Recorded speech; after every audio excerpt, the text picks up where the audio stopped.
So I do want to point out that I have not collected any data yet, so this is a purely theoretical talk. I've tried to incorporate some things to kind of break up me just talking at you for an hour. And so what I'd like to do to start with, everyone should have like a pack of index cards. I have pencils here if you need a writing utensil.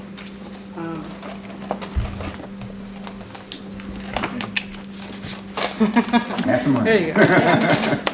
So what I'd like you to do, I have 4 kind of questions for you, and I want you to write a statement in response to those questions. The first is, imagine that an alien life form is visiting Earth. They encounter you, and they want to know who you are. How would you describe yourself to this alien entity?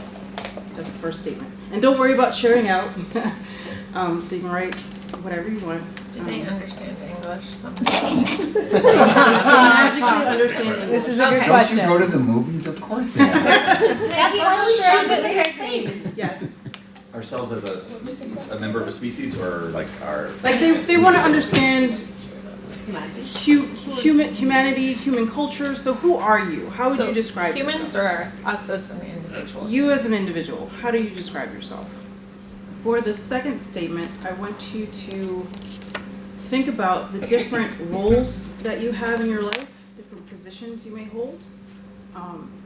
And so how would you kind of summarize who you are in relation, like incorporating the ideas about roles and positions that you hold? Does that make sense? So I am a mom, or I am a student, or things like that, statements like that. Okay. The third statement, think about how you behave on the internet. So think about your social media profiles, what you do, what you post, pictures that you share online, your browsing history, things like that. If someone were to come across all of this information, what conclusion would they come to about you? Who would they think that you are based on how you interact with others online? Does that make sense? Okay, so the fourth statement, describe who you want to be. Describe your ideal self. Don't worry about physical or monetary or any sort of resource-related restrictions. Like if you would do anything you wanted to do, who would you be? I want to start by talking about the problem statements that motivate this research. The first is that there's a lack of diversity in STEM fields. This has garnered national attention, but there's been little progress, in part because it's been difficult to pinpoint the source or the sources of the problem. As marginalized populations progress through school, interest in STEM and pursuit of STEM careers steadily decreases. And even for those who are able to persist through advanced degrees, only a portion stay within STEM. So I conceptualize this as an issue with identity. But what is identity? Right? What is science identity? Second problem is that in classrooms now, technology is being used for technology's sake. Right? There's this assumption that technology is just a tool to enhance teaching and learning, and little attention is being paid to the consequences of the ubiquitous nature of technology. So educational technology, for the most part, is loosely rooted in learning theory, if at all. So I have 4 goals for this talk. One, I want to discuss what is identity, talk about the different theories that I've reviewed and how I've integrated them to kind of establish a common language and setting standards for setting it moving forward. I also want to talk about how we can leverage identity to address problems of STEM diversity and bring attention to how the use of technology impacts identity development. We can use this information to purposefully design a learning environment to address these problems that I've already said. So what is identity development? There are a few things that everyone kind of agrees on. It's not static, it changes over time.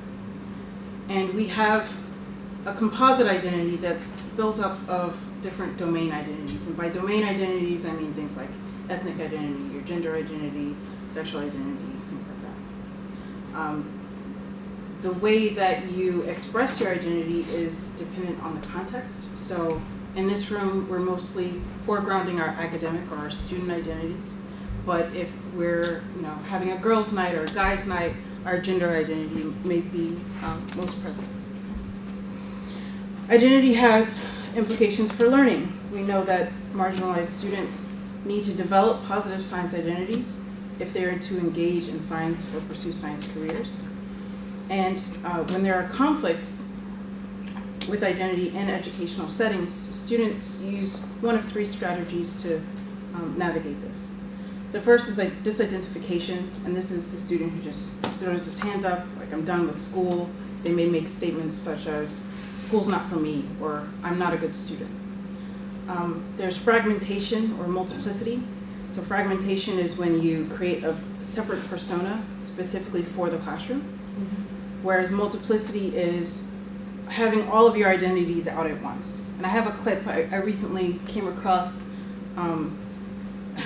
So I watched Blackish, and there was an episode recently where the mom of the family runs into a situation at work, and so she kind of moves between strategies of fragmentation and multiplicity. The third strategy is integration. It's the most difficult, but it's the most ideal, because both disidentification and fragmentation or multiplicity have negative consequences for overall and academic identity and well-being.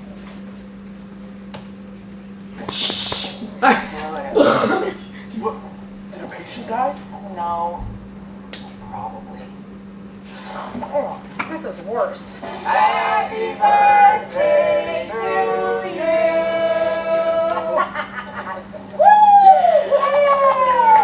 Amazing! I'm touched. It's been a big year for me. Yeah, cake time. Let's go. Here we go. Hey, oh my God. Okay, hold on. Okay. Let me do it. I'm just gonna. Yep. Okay. So when you have a big cake like this, you wanna make a circle around the middle, just in here, like this, right? Because then, when you cut the pieces, they are all a nice, manageable size. See why that happens? Nicely done. Thank you so much. Okay, this is your job now. Mazel. Why me? I mean, you're a mother of 5. You obviously know your way around a birthday cake. May I please have a piece with the flower? Ooh, I think I should get the flower. It's my birthday. No offense. And now I'm seen as the mom. But you are a mom. Being the office mom is a trap. You're never seen as an equal. That's why I don't think about you or talk about you at work. I'm such a braggable kid. Not anymore. Dr. Johnson, can we talk? It's been such a hard week. I've lost 5 patients. Suck it up. With what? Ah! Do I look like your mom? I said, do I look like your mom? I am not your mama. And if you're gonna wah, boo-hoo-hoo like a little pee-pee pants, you need to call your mama, who I am not. Yeah. Ice cold. Yeah. Happy birthday to you. So Bo decided she was going to shake the labels by becoming all of them. I got you a card. I will not cut this cake. Okay. Suzanne, your hair looks amazing like this. I really love it. Put your eyes back in your head. I saw you. My God. Hey guys, should we all sign up for softball? No, I am not bringing snacks, you lazy bastards. All right, gotta get that icing, huh? Wait for me. Peace to you. Seems exhausting for everyone. Okay, so we see how she has this separate persona for work, and she kind of lets mom lead through, and it backfires on her. So she tries to work against it by not being mom, and that doesn't go well either. So at the end, she's like, well, let's just bring everything together and see how that goes. But as the dad who's narrating says, it's exhausting for everyone. So some of the issues with identity. It's been, throughout the years, the concept of identity has been studied in the fields of psychology, sociology, history, anthropology, political science, economics, just to name a few. And this kind of makes sense. It's a really big and complicated concept. But interdisciplinary collaboration amongst these fields is almost non-existent, which is evidenced by a lack of consistency with language and methods used to talk about and study identity. The situation is not unique to identity. We have the same problem with learning. So go back to your index cards and think about the statements that you wrote. They're all true statements, right? But the framing is different. At least I hope they're true statements. If they're not, that's something you can address with your therapist. But how do we decide which framing is best? Each card has something unique on it that the other two don't, right? How would you feel about a stranger coming in and deciding which card is most important or most relevant to who you are? There have been a number of unifications over the past 15 plus years, as evidenced by the titles of these book chapters. And it's in response to these calls for unification that I've taken ideas from psychology, sociology, and the learning sciences to develop an integrated model of identity development that I'll be talking about today. And I feel an integrated approach would help to create common language that would allow for cross-disciplinary collaboration and a deeper, more complex and comprehensive understanding of identity. What I realized as I reviewed the literature was that there was already a lot of overlap and work had already been done to make sense of these constructs and the overlaps between them. But instead of just showing you the finished product, I want to kind of step you through the process that I took to create the integrated model. So the first theory is from Mead and everyone who's built off of his theory. And he says that society and the individual inform each other dialectically through interaction. Society being the organized community. So these include social structures or networks of positions and the role expectations linked to those positions. It also includes the expectations of others. He says that society stands as a mirror for the individual self. Then the individual is any agency exercised in response to society. And it also includes any internalizations of the meanings underlying the social interactions that an individual experiences. So identity, or the self, arises in the process of social experience and activity. It's not present at birth. And it's also a continuous and dynamic process. These theories focus on the external public world and led into the theory now known as symbolic interactionism. Next is Erik Erikson, which most people are familiar with when you're talking about identity. And he states that identity is a process and an outcome. The process includes or requires exploration, reflection, and commitment. And depending on how high or low you are on those processes, you fall on a continuum between identity confusion and identity synthesis. He says that there are 3 levels of identity. Ego identity is more the basic and private beliefs, and it's concerned with the consistency across time and space. Your personal identity includes goals and positions and strives for congruity between beliefs, values, and roles, whereas your social identity is the synthesis of your membership to roles within various social groups. So Erikson, most people believe that Erikson is purely psychological. He's only focused on the individual, but he's actually combined ideas from Mead and William James to create this theory.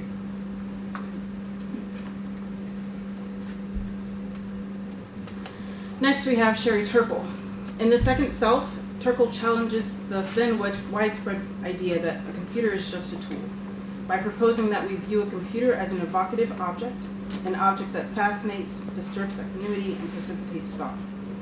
She says digital environments promote reflection by serving as mirrors to one's composite identity or to certain identity domains. She says the digital environments facilitate the exploration of roles or situations that are risky, unfamiliar, or inaccessible in everyday life.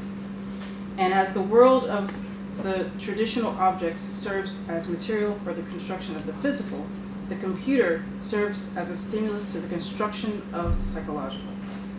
She goes on to assert that using a computer catalyzes changes not only in what we do, but in how we think. It changes people's awareness of themselves, of one another, and their relationship to the world.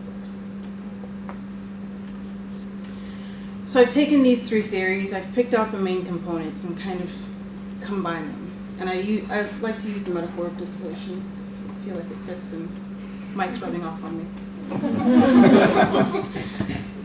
So going back through, so for me, the main ideas or the main constructs here are structures, positions, roles, the idea of mirroring, agency, and internalizations. Right. So we throw this into the apparatus still. We get these. Ideas. Can we see it at the molecular level? I'm surprised. This is so wonderful. You've made the chemists happy. I expect a good progress review now. So for Erickson, I pull out ideas about exploration, reflection, commitment, beliefs, goals, positions, values, and roles. Right? Let's ball that up, throw it in, see what comes out. Turn it on.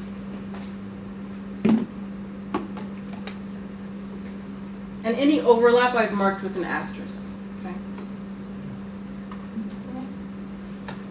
Next is Turkle, who also talks about reflection, commitment, and exploration. Let's put that in.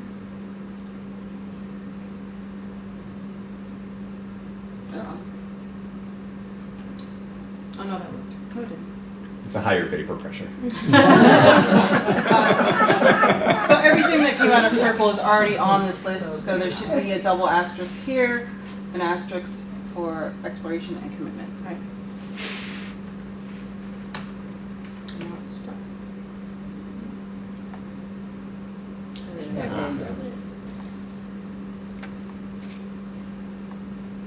All right.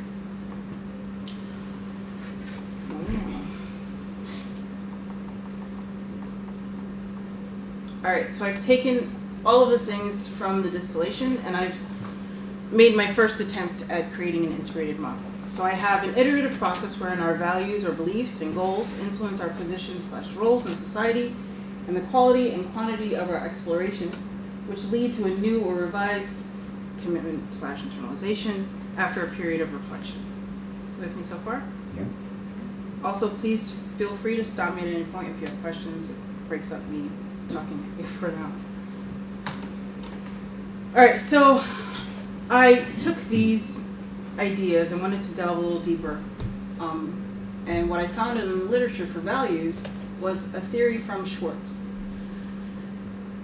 Schwartz defines values as desirable transsituational goals varying in importance that serve as guiding principles in people's lives. Though these 10 values are distinct, some valuables are more compatible with others, allowing for a circular distribution wherein values opposite each other in the circle contradict one another. This also results in certain values being grouped together to form 4 categories that make up 2 opposing dimensions. So there are 10 values.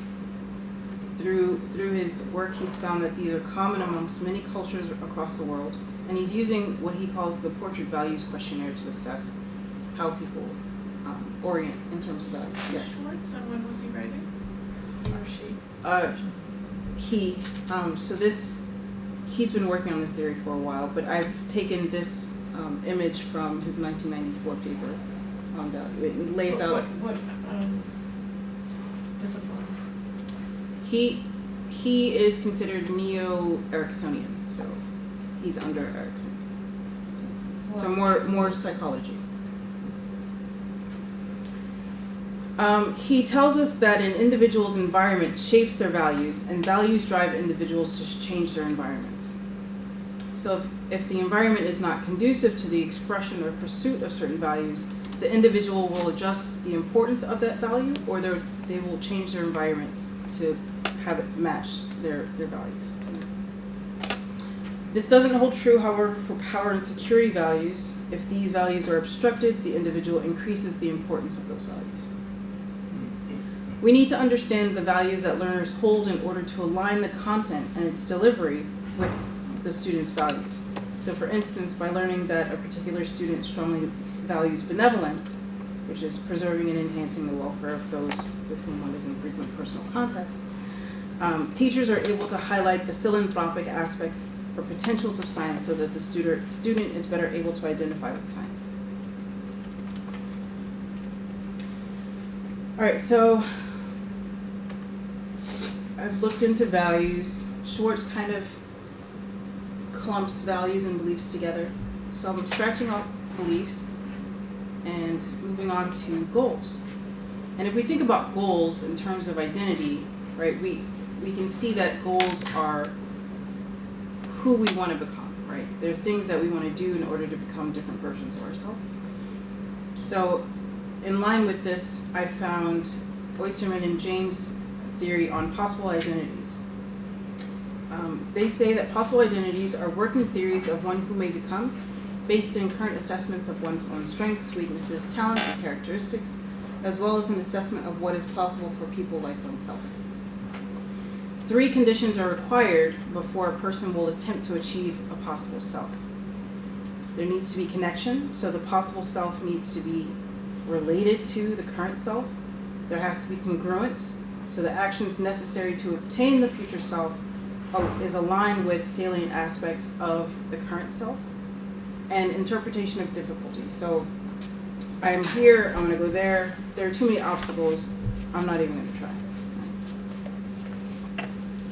Cool, so back to this model that I'm constructing. Cross out goals, replace it with conceptions of possible selves. And move on to positions and roles. And for this,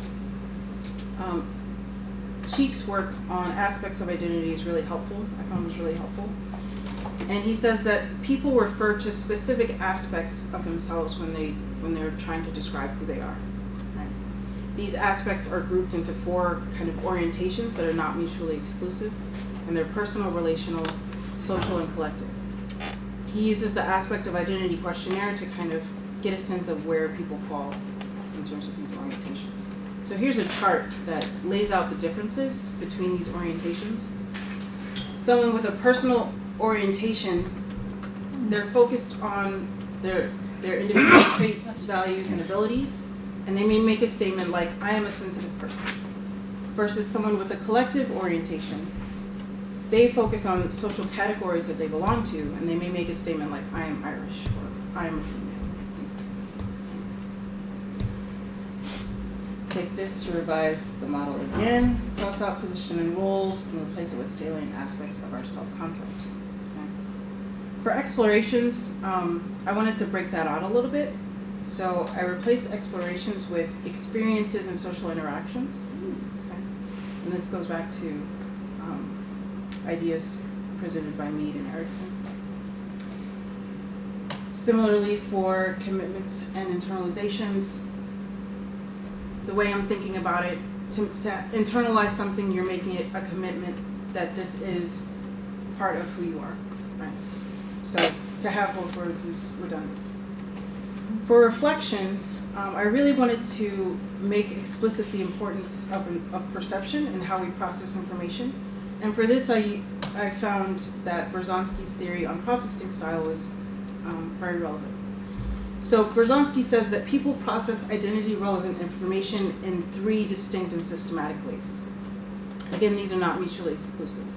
So the informational style is characterized by skepticism, self-discipline, open-mindedness, purposeful information seeking and evaluation, and flexibility to commitments.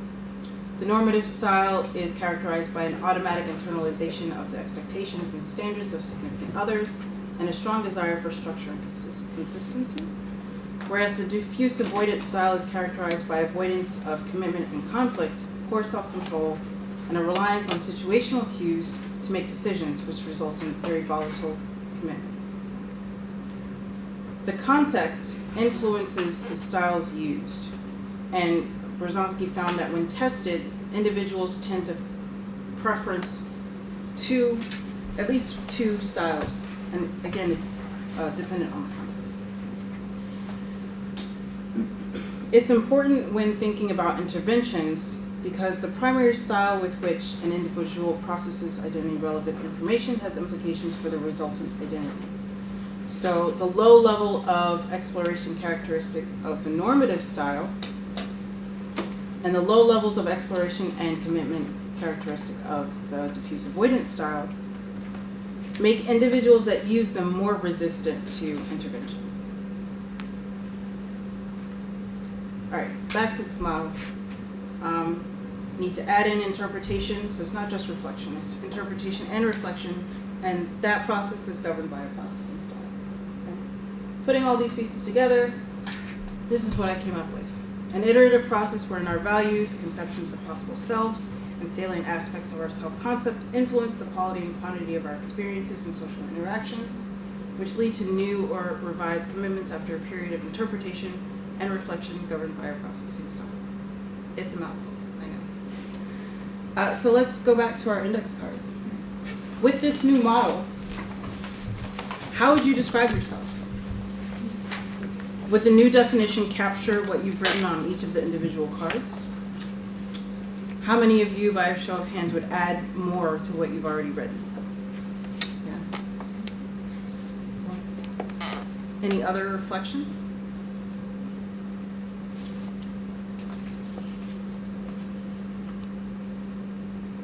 Yes. It's funny, I lived in Japan for 4 years. I was thinking, how would a Japanese person think about this? Yeah. And the idea that there's an hour, that there's an individual, may be seen differently by people from different cultures. The very, premise of identity as an individual. Right. I experienced myself differently when I was there because of the culture around me. It makes me think about that a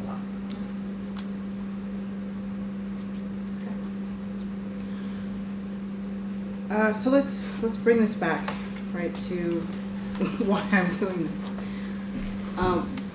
The first problem that I talked about is this lack of diversity in STEM fields. And I think about this as an issue with identity. So I need to figure out what identity is, how it's developed, and what science identity is. I won't drag you through how I came to my definition of science identity, but here it is. A person's self-concept in relation to science, which includes their perceived level of competence in science, the importance that they attribute to science, the relevance of science to their lives, their degree of interest, and the perception of their participation in various science communities.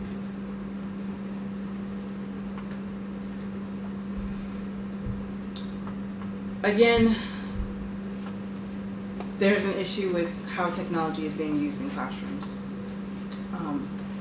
And what I want to focus on next is the fact that educational technology is loosely based in learning theory, if at all. So how do we improve on that?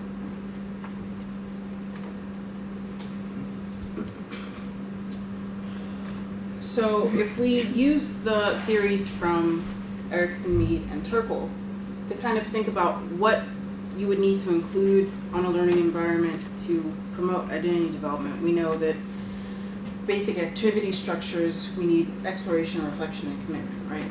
So some features that might help with that, with exploration specifically, right, we want content, we want experiences and activities for the students to interact with. For reflection, we can include things like a profile, an avatar, journal entries. For construction or commitment, they can make things, so artifacts, and then their discourse will give us insight into the commitments that they have.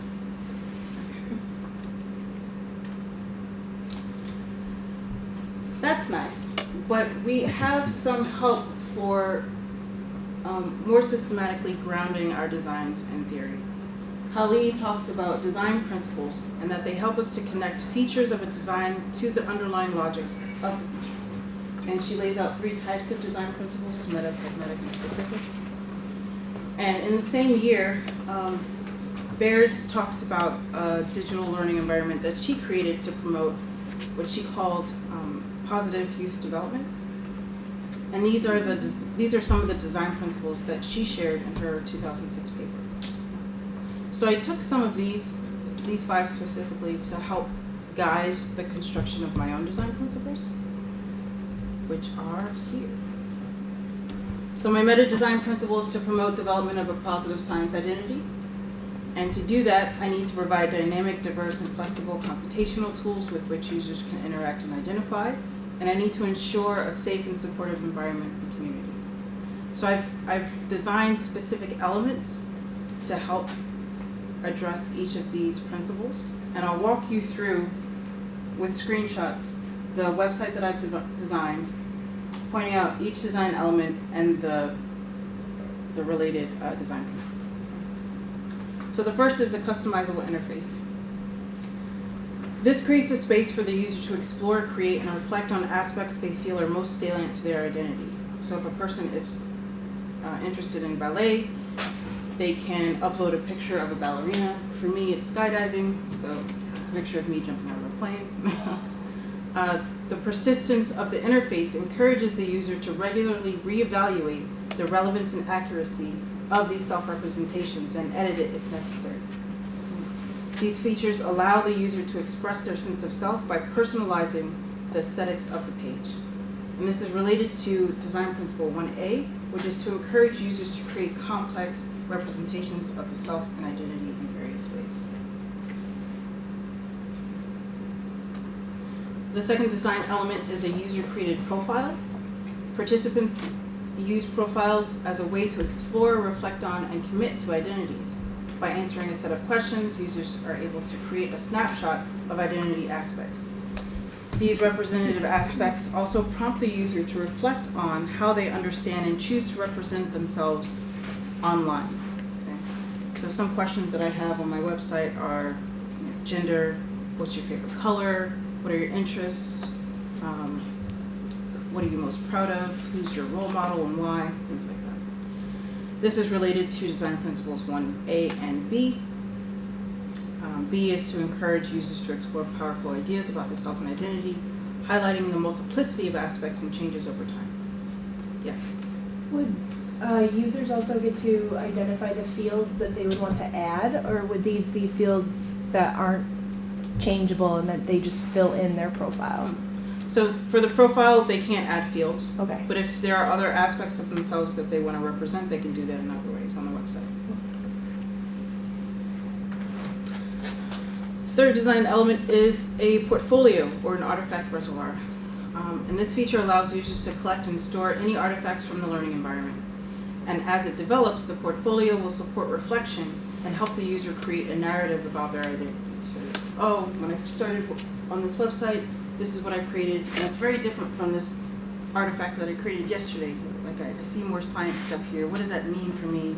Do I like science more? How do I feel about that? Things like that. So again, this is related to design principles 1A and B. The next design element is an active reflection space or journal. And the journal provides an outlet for the user's private and intimate thoughts. It allows users to review past entries and notice trends or major changes which can lead to improved metacognition and a more integrated identity. So for my website, I'm having users create both structured and unstructured journal entries. The structured journal entries on the right here are only done after an activity. So I have them do an activity and then reflect on their experience. Versus the unstructured, just what's on your mind? What do you want to share? What do you want to talk about? They can upload pictures or documents, kind of free form. Next is social networking tools. So I have this in 3 ways. There's a forum. They can chat with other users, and then they can search for people based on similar interests or not location yet, but that's something I'd like to include in a future iteration. Talking to various more knowledgeable others can help users change their beliefs about what is possible. They can learn best practices and build a network of support and accountability. So this is related to design principles 2A, B, and C. I'll give you a second to read those.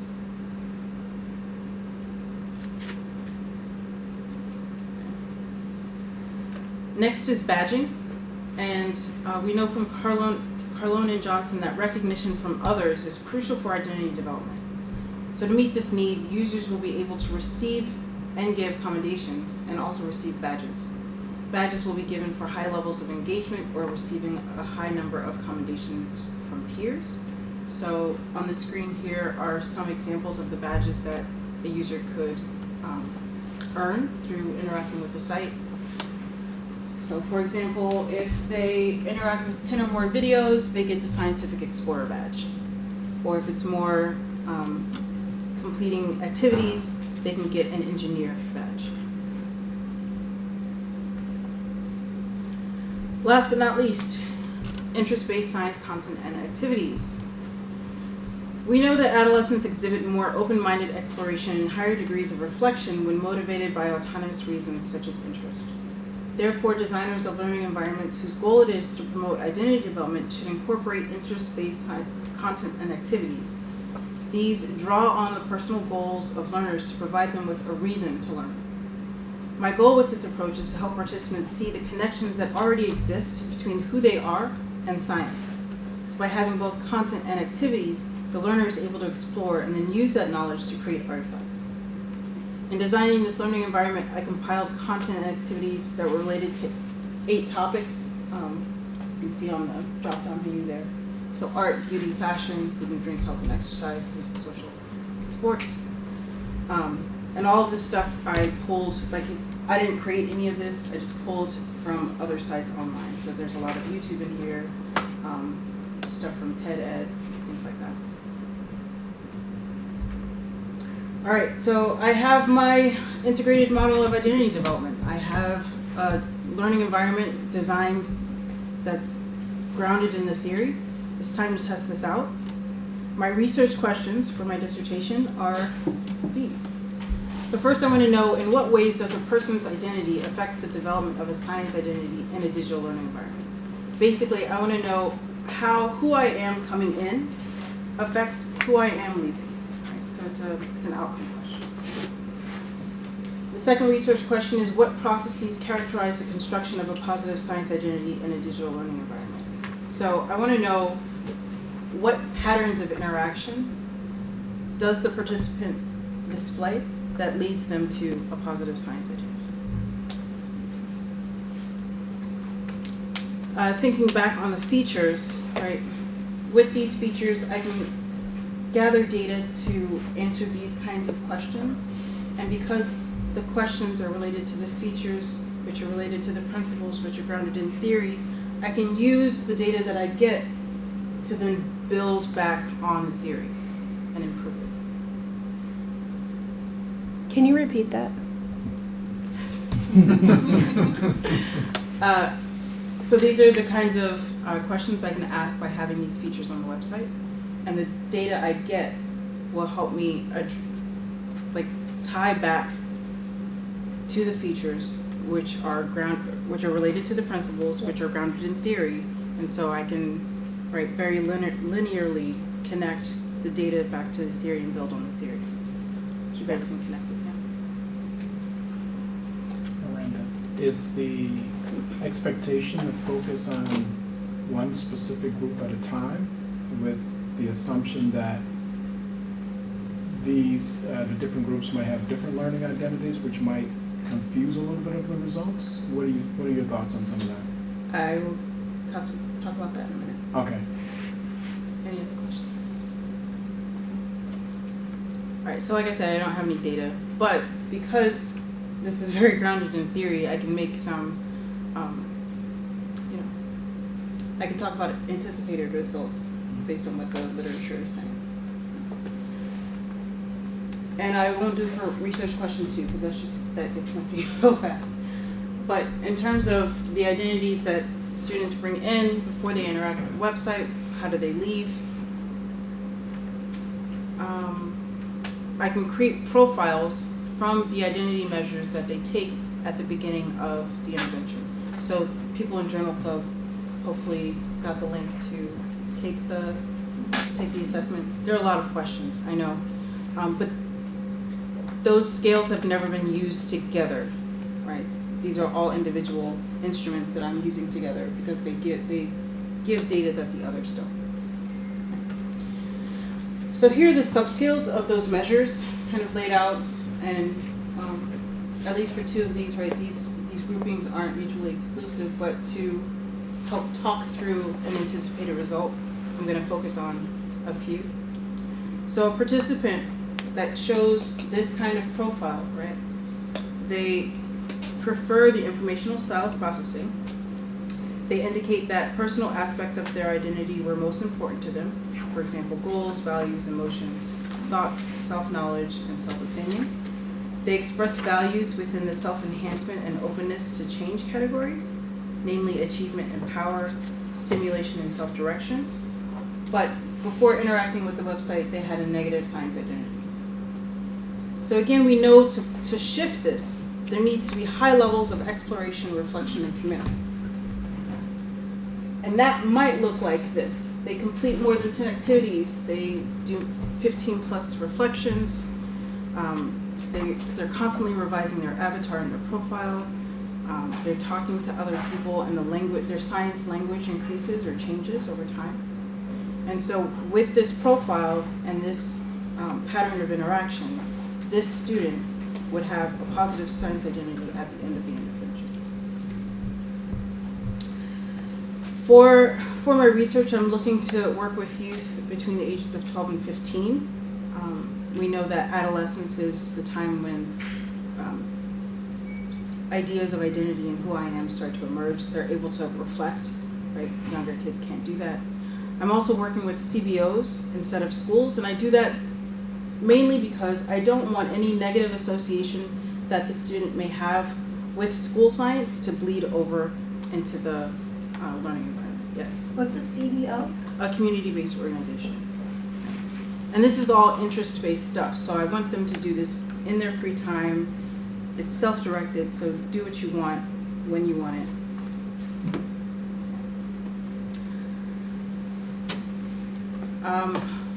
With my results, I am expecting to gain a deeper understanding of how identity is developed and promoted in digital learning environments. And I want to know how these aspects work together.